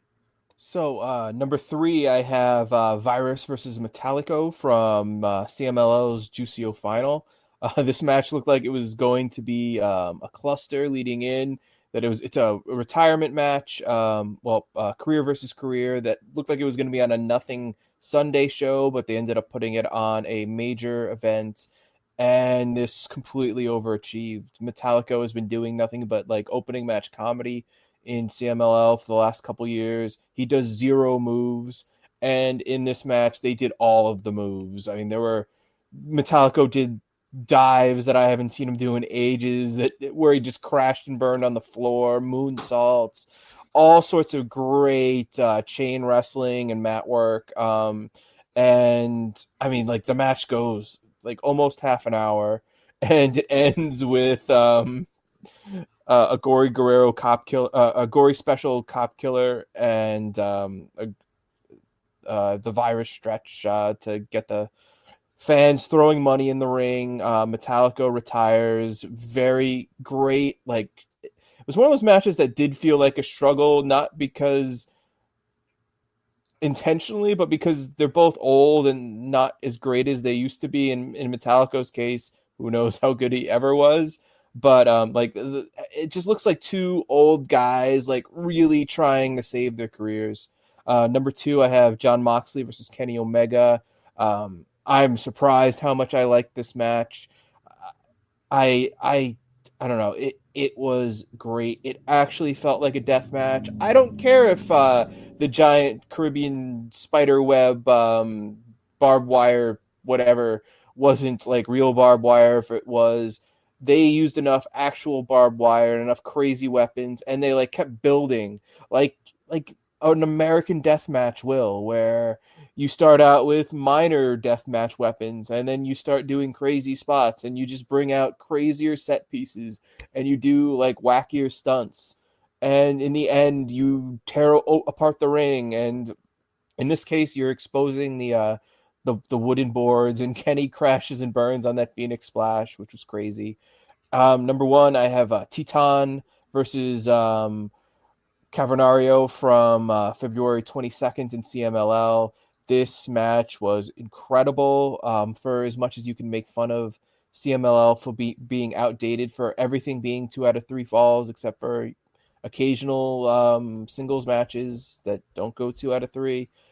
This match used the 2 out of 3 falls so tremendously. The crowd goes insane when Titan gets his first fall of the match in the second fall. Like, they know that this isn't going to go straight falls. They've seen a million of these matches. They rarely go straight falls, and they go crazy when Titan pins Cavernario with was basically a La Mystica into a cradle. And then the last fall is just completely insane. Both guys doing all sorts of crazy dives. Cavernario breaking out his splash from the top rope to the floor. All sorts of crazy moves. Cavernario doing his awesome suicide dive in between the posts and the turnbuckles from the apron. And then just an awesome finish that leads to Titan getting another crazy cradle for the win. I love this match so much. I can't say enough good things about it. If you like lucha and you did not see this match, go back and watch it. Just great stuff. All right, Jeff, what are your picks for match of the year? So at number 3, I had Shingo versus Ospreay. I went 4 3/4 on it, so I guess I was the low man. It was a phenomenal match, but a common theme in top level Ospreay matches is missing a spot or two that makes it really that it ruins the flow of the match for me. It's like when he botched the I think he was going for a 450 or something like that, and he just crashed on his back for some reason. It looked really ugly and kind of disrupted the match for me, but that was the only flaw in the match. Other than that, I thought it was a great match. Number 2, I had Omega versus Tanahashi. Sentimental reasons, I'm a huge Tanahashi fan. I was really happy to see him main event the Dome and see that he still had it in what was probably going to be the match of the year until Shingo Naito, which the spots they were doing, the speed they were doing, the story they were telling with Shingo just giving Naito his all and Naito just pissing him off and doing whatever he can to get in his head, and Shingo looking like the better wrestler, but Naito just outsmarting him and Shingo not staying tranquilo. It was fucking great. So that was my number 1. All right, and Suit, give me your top 3 for match of the year. Hey, my computer didn't screw up. All right, so match of the year. 3rd place, I had a bunch at 4 3/4. I ended up going with Jericho versus Naito from Wrestle Kingdom 13. Just a great conclusion to this feud, and Naito, eyeing up the Intercontinental title before hitting Jericho with it. That's just something that's going to stick with me. So 4 3/4, Jericho versus Naito, third place match of the year. Second place will be one of my 2 5-star matches, Shingo versus Naito from day 14 of the G1. Just an incredible match. It helps that I watched this like 3 weeks ago. I had kind of dipped out on the G1, but I heard a lot of buzz for this one, and I caught it, and it was just absolutely incredible. And it makes me want to see these two in like a big main event, which is crazy considering this was their first match against each other. And then first place, Shingo Takagi versus Will Ospreay, best of the Super Junior finals. Yeah, this was just absolutely incredible. And it shocked me when Will Ospreay won, which vaults it over the top when I never think another guy's going to lose. That kind of hurts a match for me. But I went in this match dead set thinking, okay, Shingo's winning. He's going to beat Dragon Lee, off to the races. But no, Ospreay got the win. 5 stars. Best match of the year for me.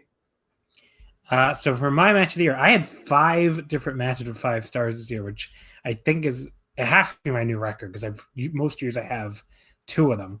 So 2 different 5-star matches got left off my top 3, which is Naito and Ibushi from Dominion and the NXT Japan offer tag, both of which got votes, but that from the Big Japan Sumo Hall show.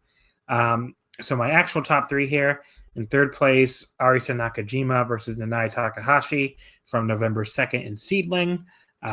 Just a really incredible old school Joshi match between the two of them, beating the living piss out of each other and then ending with Nanae getting her head shaved. So just incredible stuff there. Second place for me was Naito versus Shingo from Osaka in the G1, which a bunch of people have talked about already, but just, someone who has loved both guys for many years. And, I was a big Dragon Gate fan during a lot of Shingo's run. And obviously I'm a huge Naito fan. And, just to see them finally meet up here, with all the backstory of them being these friends from different promotions who came up together in the Animal Hamaguchi gym.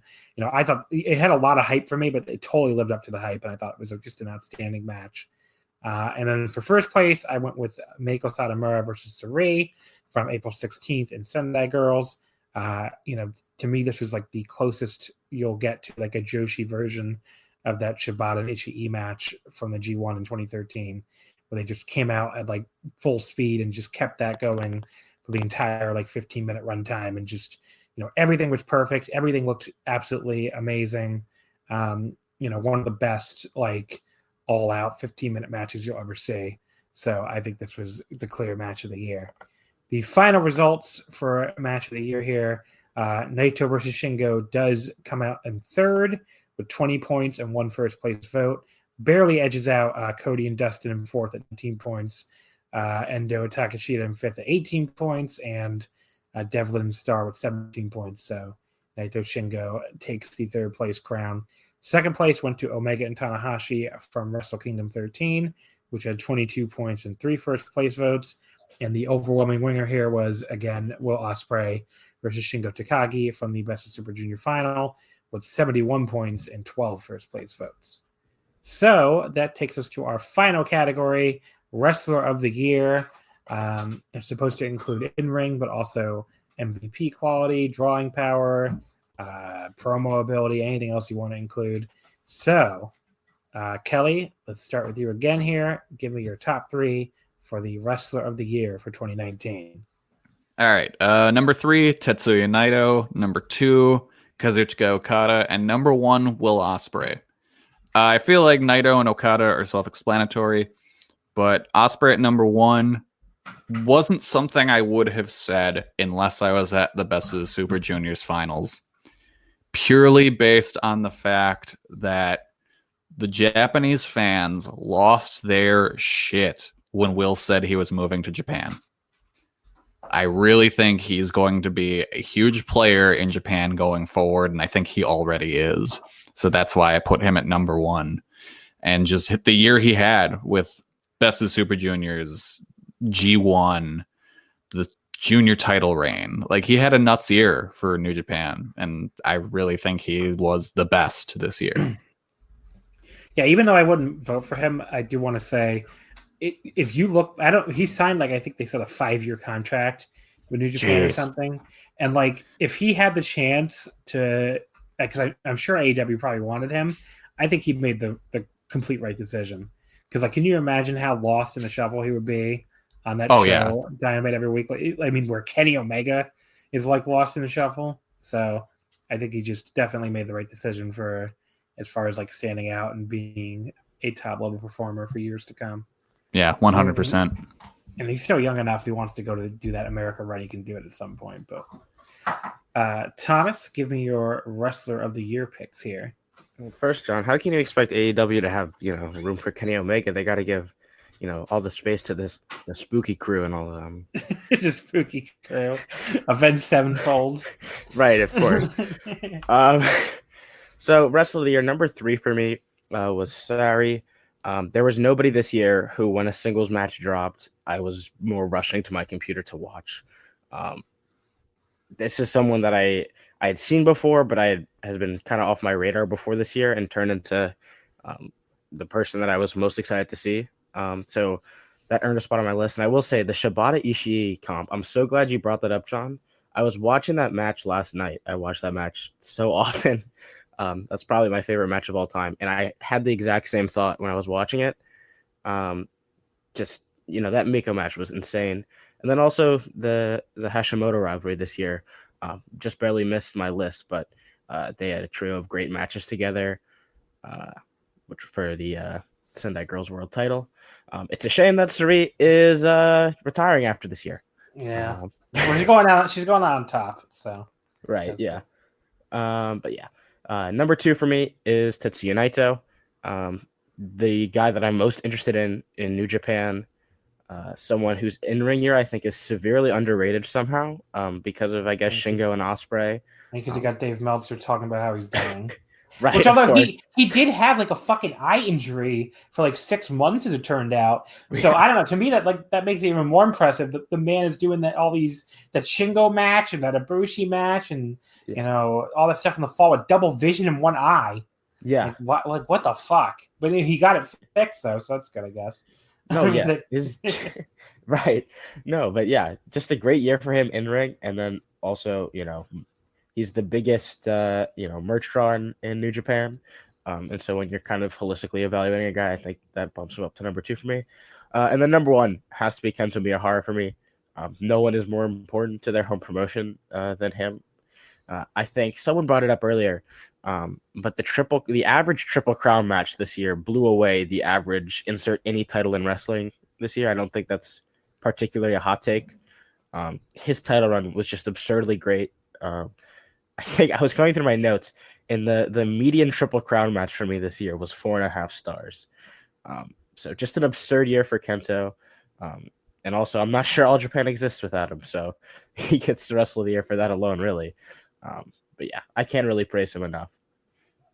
All right. TJ, give me your Wrestler of the Year picks. All right.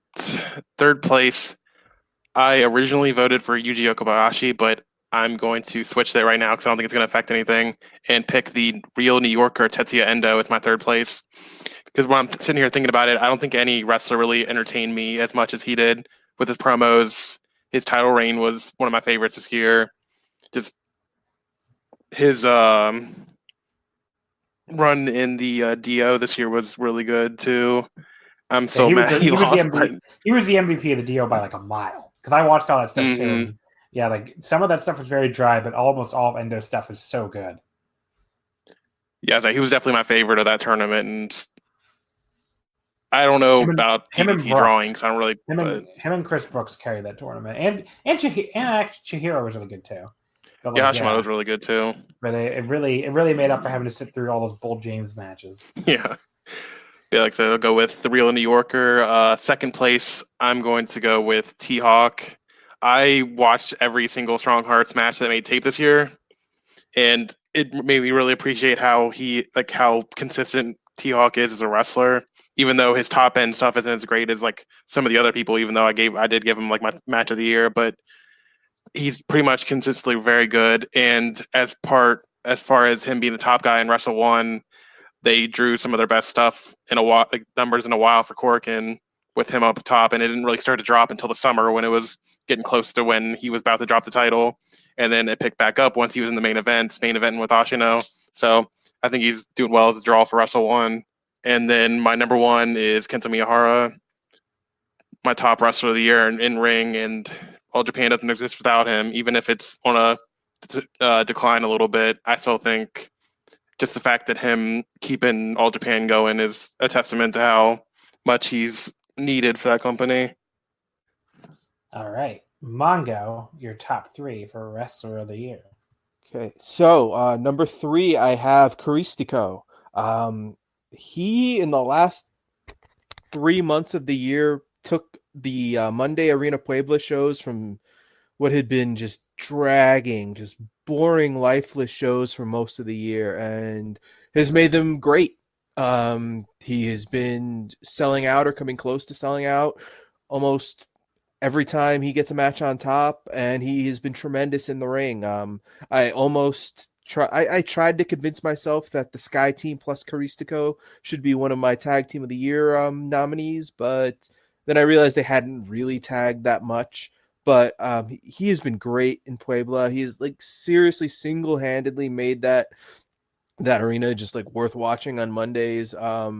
He's like so popular and so great at like playing with the crowd. Like it's like his promos after matches are just a joy to watch. Number 2, I have Cody.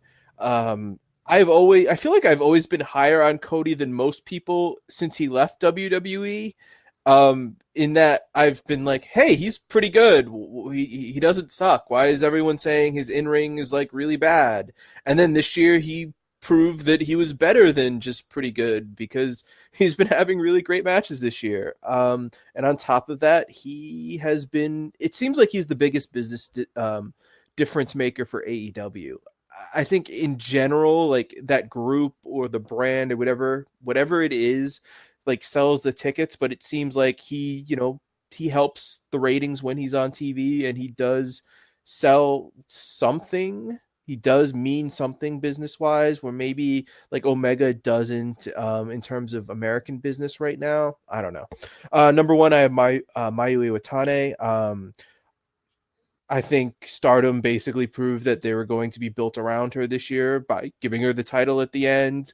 Kagetsu, in her little retirement press conference, says that the company is in good hands because of her and everyone else, but she did mention her by name. And I mean, ROH even tried to like give some credibility to their horrible women's division by having her win the title, and she did her best. She did her best with Kelly Klein. Like, I honestly thought that the match in Madison Square Garden wasn't that bad because she really tried her best. She really tried hard to save that match. And, I feel like she is a big difference maker in Stardom, and is poised to, and had a great second half of the year in ring wise too. Like her match on Christmas Eve, tremendous. The match where she won the title from B, tremendous. She was just really, really good in the fall and into the early winter. So she is my wrestler of the year. All right. Jeff, your Wrestler of the Year picks for 2019. Yeah, so for Wrestler of the Year, I went with for number 3, I went with Kento Miyahara. He's carrying All Japan, kicking and screaming to relevancy at this point. I think without Kento Miyahara, All Japan, I don't want to think about where they'd be. So, yeah. Number 2, I went with Okada. I'm lower on his in-ring year than a lot of people are. But I still think he is the face of the biggest company in Japan. He still puts on great matches when he needs to. If you didn't know that, look at Wrestle Kingdom.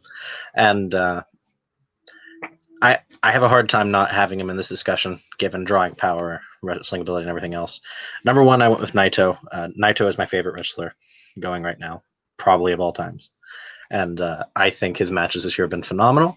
I think he's the biggest draw in Japan, and I don't think that's actually disputable at this point. He moves more merch than anyone. I can't see putting anyone other than Naito at number 1, to be honest. So there it is. All right. Suit, give me your top 3 for Wrestler of the Year. Wrestler of the Year. Number 3, I got David Starr. He has been just a tentpole guy in pretty much all the British wrestling promotions, European wrestling in general.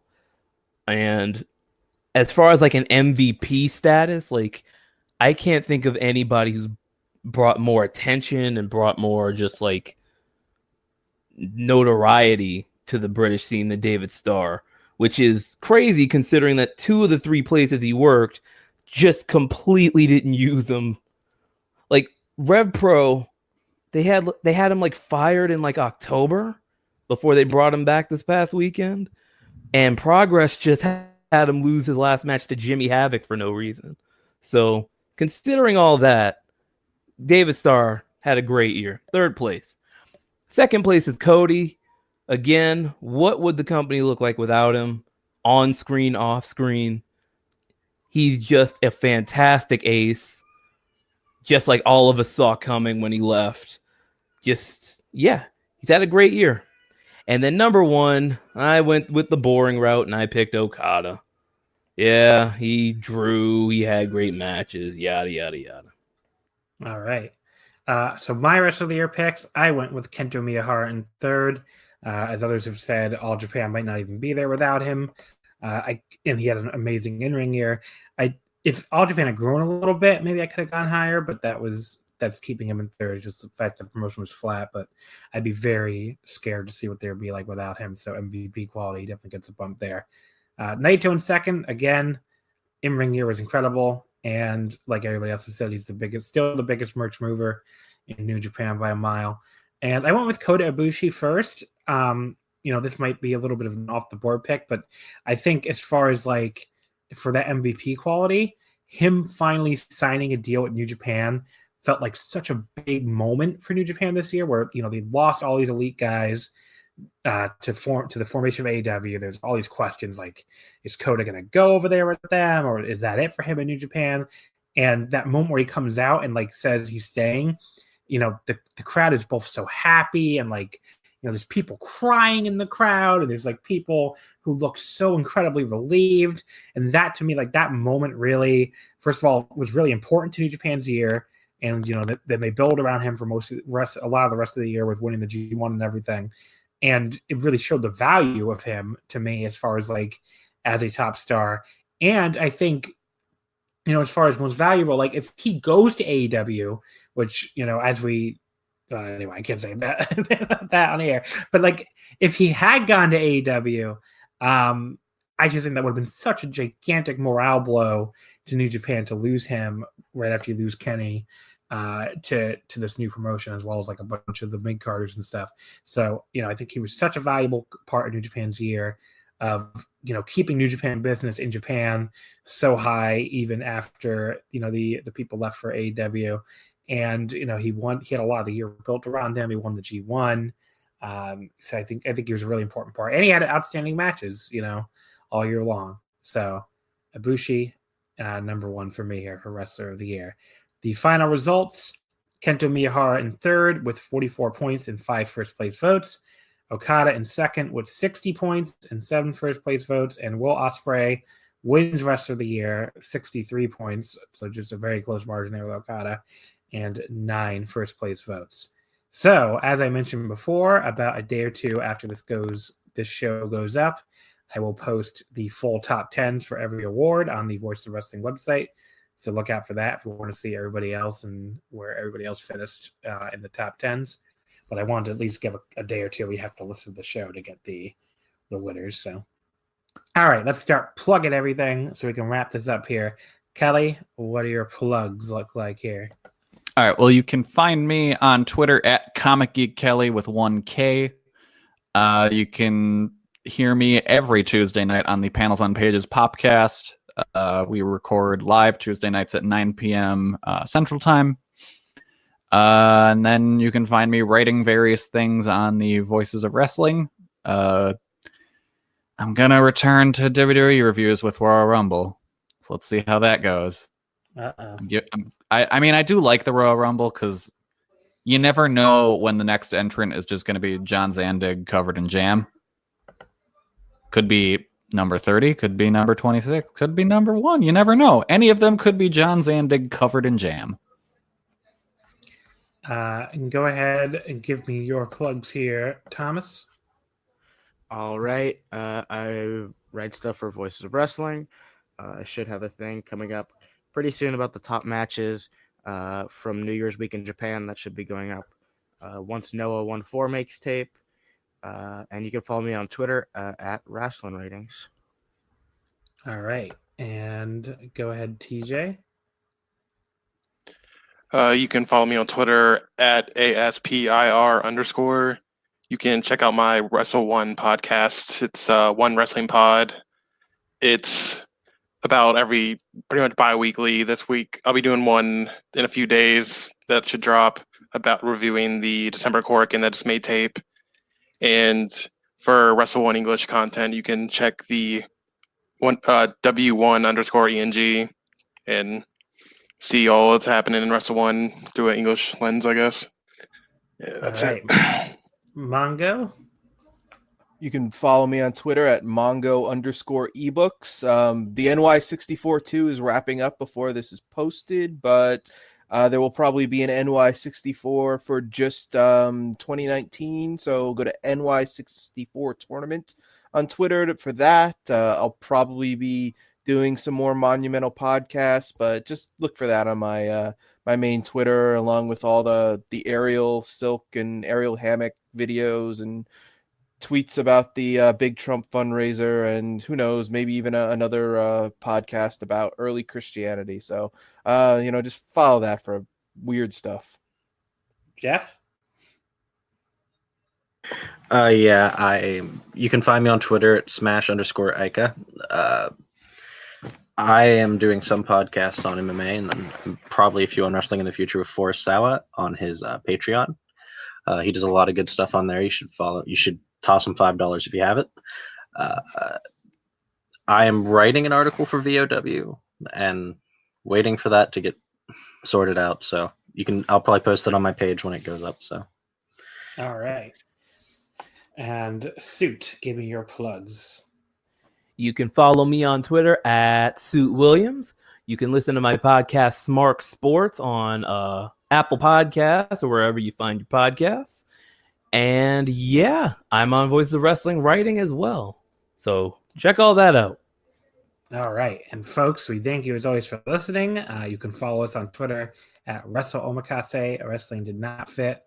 And we appreciate any donations. We got a donation a few weeks ago. We got a donation on Red Circle. So if you enjoy the episode and you want to donate, definitely go ahead and do that at the Red Circle link. It's in the bio of this episode. Also, don't forget about the Discord servers, the Super J Cast and the Voice of Wrestling Podcast Network server. We have a channel on both. So if you want to come stop by and talk to me, talk to a lot of our guests, definitely go ahead and check out those Discord servers. I think that's about it. Thank you as always for listening. Next week, I'm going to be welcoming back a good friend of mine, Skylar, who's been on here a bunch of times before, and we're going to talk some pro wrestling Noah. So the Noah 1-4 show, their big show, they ran head-to-head with the Tokyo Dome. That's finally making tape tomorrow as I record this on the 13th. So we're going to talk about that show.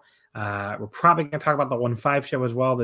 That aired pretty recent, right when I think it aired live on Samurai, but I haven't watched that yet either. I've been waiting to watch the 1-4 show.